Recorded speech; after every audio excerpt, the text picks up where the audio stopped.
আবারও চলে এসেছি একটা নতুন রান্না নিয়ে।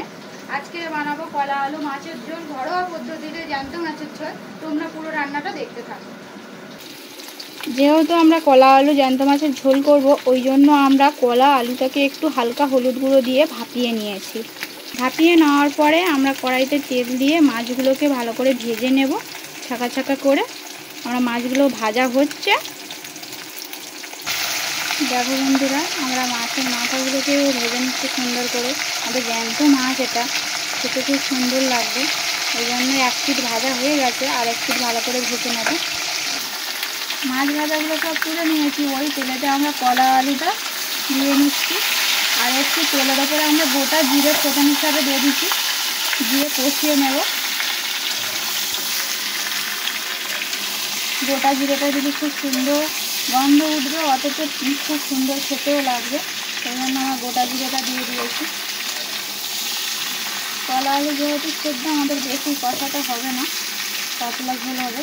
ওপর থেকে চেরা করে রাখা কাঁচা লঙ্কা কিছু দিয়ে দেবো।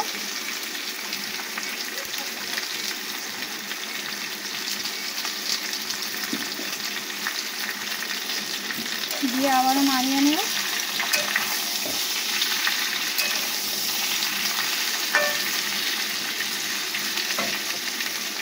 কলা আলু আমাদের ভাজা হয়ে গেছে।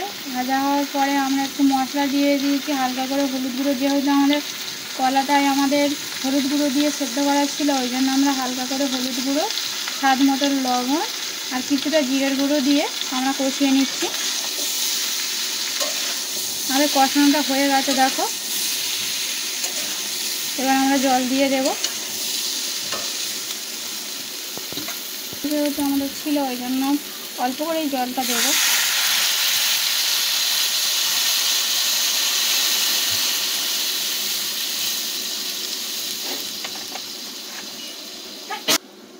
নাড়িয়ে নেব।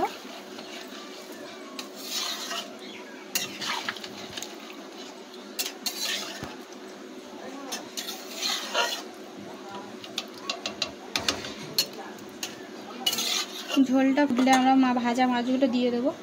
আমরা একটু ঢাকা দিয়ে রাখবো।